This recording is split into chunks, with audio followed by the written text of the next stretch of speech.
Hey everyone, it's Nikki Haverstock. It is RuPaul's Drag Race, Season 12, Episode 5, Gay's Anatomy.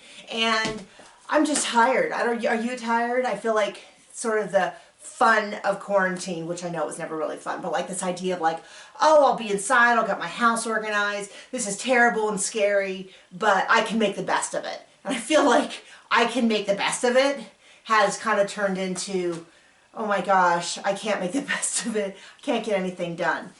Anyway, so I am very low energy and my coloring's probably off because I put on sunscreen. You should be wearing a sunscreen with zinc or titanium dioxide in it. I talked to my dermatologist last year when I had my second basal cell carcinoma over here. And I was told that even if the other kind of sunscreen keeps you from getting sunburnt, it actually doesn't do as much as it could to prevent cancer and wrinkles. So you need to be wearing titanium or zinc dioxide. Neutrogena has a nice one that I like.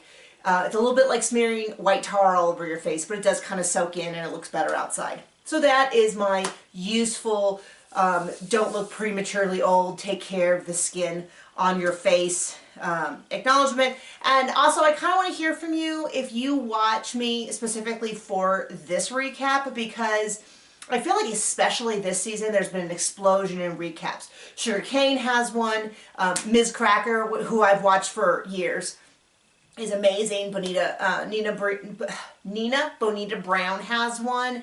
There's the Extra Lap recap. Miss Mojo now started one. Jake Onse does one. I feel like there are just dozens and dozens and dozens of them being done by people who are probably better at it than me, in the sense that they're drag queens, they've been on the show and or been on the show. And so I don't know if I have anything to add to this particular area anymore. I feel like when I started, I did some back in Season 6, there just wasn't a lot of people doing them. And now there's a lot of people doing them. And doing them very well with graphics and all that. So it's not a, I know it sounds a little bit like a pity party, and maybe it is a little bit, I'll be honest. But I'm just trying to get an idea. I'll definitely stick it through for the rest of this season. I'll probably do UK, because I haven't seen a lot of people doing UK, but I just don't know if there's a hole in the market for me, for a white, middle class, middle-aged white woman. I don't know if I have a lot to add. Anyway, we came into this episode with Britta saying I was in the bottom, and I deserved to be in the bottom, but I couldn't tell if that was a sex joke or if that was an acknowledgement that Britta recognizes they should be in the bottom. It kind of went by too quick, and both times I heard it, I was like, I can't tell if that's a joke about being a bottom, or if that's just sort of, so I don't know where they was going with that. I think it was a sex joke. I want Britta to have a little better attitude. I think we say this in everything. Expectations are what do you in. Our expectations about who we're supposed to be and all that. You know, we say set goals, but expectations are a little different, and it can be, I feel like Britta's getting caught in this expectation of, you do so well in New York, you should do well at Drag Race. And I think that is a terrible way to enter Drag Race, because it just is kind of setting you up to fall short. And I think there's a way to do it where you can be frustrated with yourself, but I feel like if you start getting frustrated with the process, it kind of sets you up to where we're like, I'm not crazy about that. So, Aiden, so I want to address something, which is there's a lot of backlash against Aiden, I guess, after the last episode, and then there was a backlash against the backlash. So let me say really clearly how my feelings are. Aiden is not responsible for the judging on the show. So, I don't agree with RuPaul's decision not to put Aiden in the bottom last time, but that's not Aiden's fault. So, I don't blame Aiden at all. You should never, I don't tag the queen. I've only tagged the queens once or twice, and it's always been positive. Thank you for saying this, or I really enjoyed that. But in general, I don't, because I feel like the discussion, the review discussion around shows like this needs to be kind of in a separate sphere, and the participants can choose or not choose to be involved. That's common in the book world. I always appreciate a positive review, but I feel like reviews can be separate from me, and I don't need to talk about all of them. Anyway, so I don't want to be too tough on Aiden, because I feel like there's already enough really tough critiques going on. So I'm going to kind of step back from that. I really want Nikki Doll to do a little better this episode, but I also understand that, you know, you're a little behind the 8 ball. It's a little late in the game. to kind of catch on. But I'm so glad, and it's a reminder, anyone who made it on the show is amazing. We're really nitpicking, especially this season, because I feel like it's really strong, and we'll see that in the challenge.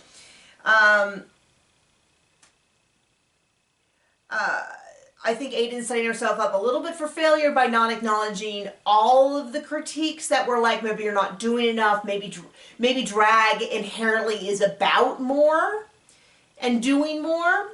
So anyway, so they go and they say, hey, 2 random people are going to be casting directors, Nikki and Gigi. That's a little rough. This is always kind of a recipe for, you know, danger. You got to pick the role and you pick that, so on and so forth. Widow seems a little cranky about not getting the role that they wanted. Aiden, they kind of make fun of Aiden for saying she doesn't know who Mae West is, but she clearly knows enough. Although it's funny because it's channeling so much Alaska's, but I'm not super familiar with Mae West, so it's that might not be fair. Anyway, Jaden is struggling over the words. I get it. I would too. I'm not great with memorization when you have to say the exact right word. The concept I'm good with, but the exact word, and these were a lot of, I thought, particularly challenging words. I thought Jaden's role, I'm trying to think, compared to everyone else, I would say had the most specific, challenging words. That's just me. So I feel like that should have been, and then Heidi, where have you been, Heidi? Did we not see Heidi last episode? I like Heidi a lot. I find Heidi so endearing. Is Heidi a standout on this competition show? Not so much, but is Heidi becoming more and more someone that I just want to like listen and talk to? Yes, I find Heidi very interesting, and any chance that Heidi has, I want to see her perform. So then Jackie, Cox, and Widow talk about their family. It's a long thing. We end up with Jan, Widow, Jackie, Sherry, Gigi, and Aiden. Sorry, I couldn't read my writing. On the top. I personally don't feel that they should have done half top, half bottom. I thought there was a lot of middle. So first of all, when we get to the final product, I thought it was really good. They do kind of address, which they don't really talk a lot about, how much the performance, how difficult it was to get this performance versus the final product. And we see this every season where somebody looks fine and the finished product, but we know struggled along the way. And we've never really gotten a clear answers to the question of how much does that matter? Now, we know it matters because a lot of times it comes up in judging. They'll say, well, you had a terrible attitude with the producers. And I think it's actually a good thing to talk about if they have a bad attitude, because what you're competing for is to go on tour, and how difficult you are to work with and how difficult you are with feedback is an important part of that. But you know, on the other hand, if you pull it off on screen, does it really matter? So anyway, they put Jackie, I thought was good. Widow, Jan, I guess Sherry, were all kind of Gigi. I didn't necessarily think Aiden deserved in the top or the bottom. I felt like, to me, it was a little weird that Britta was in the bottom and Aiden was in the top. I think it would have been more appropriate if Britta and Aiden were in the middle, but maybe what put Britta in the bottom was not the performance. I didn't think they were standout. I didn't think they were noticeably flat. I feel like Britta, that was because of Britta's the chaps, which I felt were kind of odd in the final thing.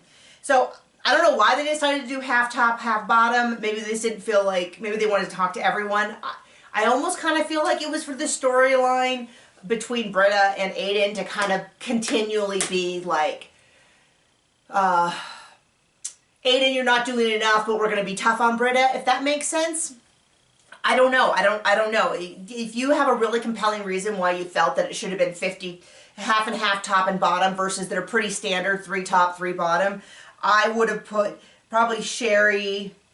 Maybe that's why, because Jan and Jackie I felt were kind of equally good. Widow was a little bit of a standout, and Gigi was a standout. So maybe they just couldn't, maybe they just thought, well, if we're going to put one in the middle, if we're just going to put Aiden in the middle and maybe Crystal in the middle, then maybe it's not worth it. I don't know. That would have been my choice. Not because they were bad or good or something.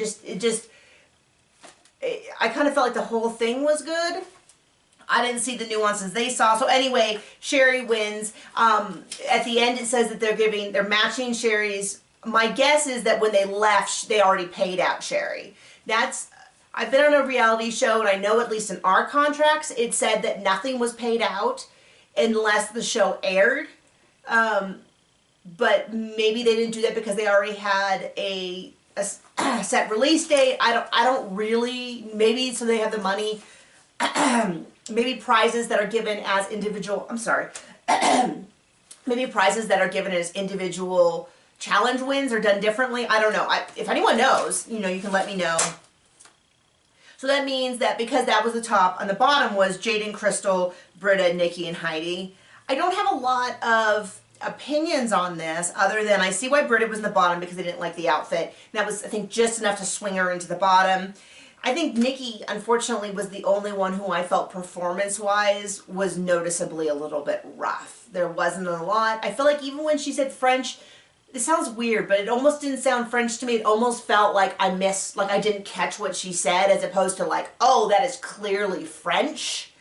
I don't know if it's a fair assessment to make because it was French, so maybe it's just my ears. I don't have a particularly great, I'm not deaf, but I have a hard time catching what people say. It's just all mumbled. So I like Crystal's outfit, to me, with the cape was very 1970s, 80s sitcom. We're going to Hawaii for the episode, and they all like Brady Bunch at Hawaii, and they meet a fabulous, obviously white woman because that's how the TV was. All done up to represent Hawaii. So it felt I really liked it.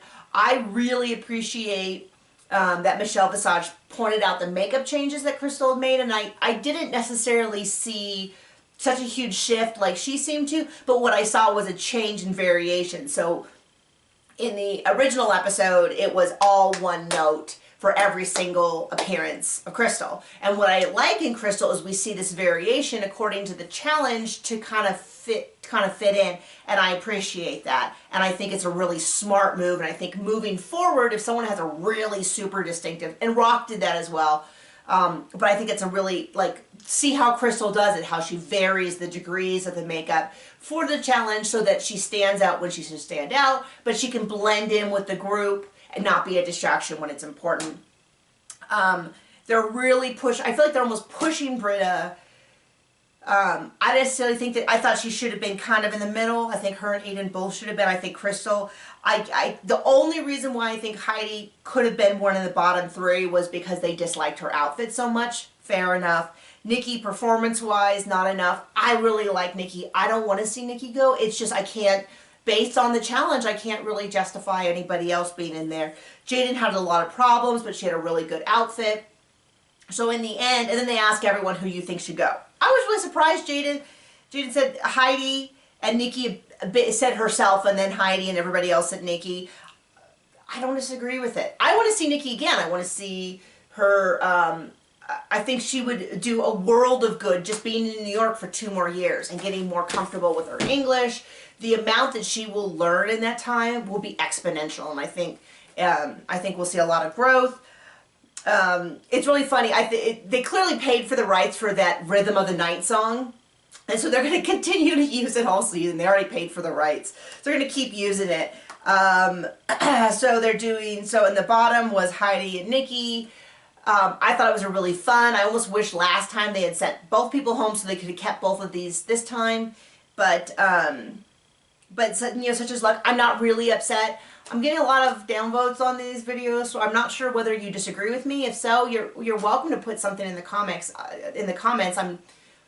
It's just an entertainment show. I'm not mad if you disagree. And next week is Snatch Game, which is going to be very exciting. It looks like some people really knock it out of the park, which would be nice because I feel like sometimes we get Snatch Game and everyone's sort of middling, and it's always like, oh. I'd rather really watch a couple of real stinkers and a couple of real standouts. Anyway, I will talk to you guys later.